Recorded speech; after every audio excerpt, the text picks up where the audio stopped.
Subscribe करें आपके अपने चैनल वंडर ऑफ लाइफ को और बेल आइकन प्रेस करें। नमस्कार, स्वागत है आपका आपके अपने चैनल वंडर ऑफ लाइफ में। दोस्तों, आज की यह मोटिवेशनल स्टोरी आपके जीवन में रंग बिरंगे अनुभव लेकर आएगी। एक किसान था। उस किसान ने अपने खेत में बाजरे की फसल लगा रखी थी। उस खेत में एक चिड़िया का घोंसला था और उस घोंसले में चिड़िया के 2 बच्चे भी थे। एक दिन चिड़िया बाहर दाना चुगने गई हुई थी। तभी वहाँ खेत में किसान आया और उसने फसल को देखा और बोला कि कल लड़कों को बोलता हूँ फसल काटने के लिए। शाम को चिड़िया आई। बच्चे उदास होकर बोले कि आज किसान आया था और बोला कि लड़के को बोलता हूँ कल फसल कटवानी है। चिड़िया बोली, तुम घबराओ मत, अभी फसल नहीं कटेगी।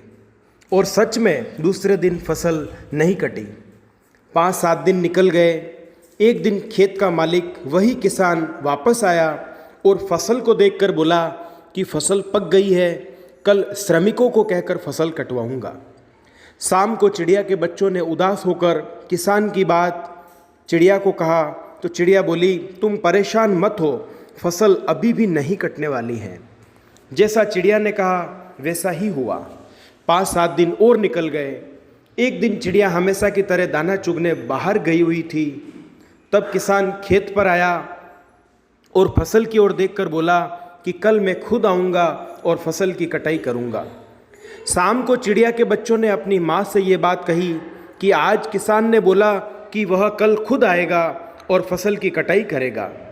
तभी चिड़िया बोली कि बच्चों, अब हमें यहाँ से चलना चाहिए, कल फसल की अवश्य ही कटाई होगी। चिड़िया अपने बच्चों को लेकर पास ही किसी पेड़ पर चली गई। सुबह हुई और किसान खुद आया और फसल काटना शुरू कर दिया। यह सब देखकर चिड़िया के बच्चे हैरानी के साथ बोले कि माँ, आपको कैसे पता चला कि आज किसान निश्चय ही फसल काटेगा? चिड़िया मुस्कुरा के बोली कि पहली बार में किसान ने अपने लड़कों को बोला और दूसरी बार में श्रमिकों को बोला। किसान ने लड़कों और श्रमिकों पर भरोसा किया पर उसका काम नहीं हुआ। लेकिन तीसरी बार उसने खुद फसल काटने का निश्चय किया और फसल की कटाई शुरू हो गई। जब तक इंसान दूसरों पर आश्रित होकर बैठा रहता है तब तक उसका काम कभी भी नहीं होता है। जब खुद मन में निश्चय कर ले कि मुझे यह काम करना है तभी काम होता है। दूसरों के भरोसे कभी भी सफलता हासिल नहीं होती है।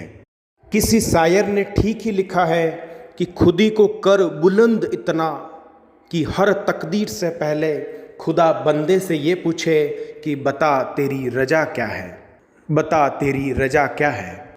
दोस्तों, ये कहानी आपको कैसी लगी कमेंट बॉक्स में अवश्य लिखें और इस कहानी को ज़्यादा से ज़्यादा शेयर करें। Thank you.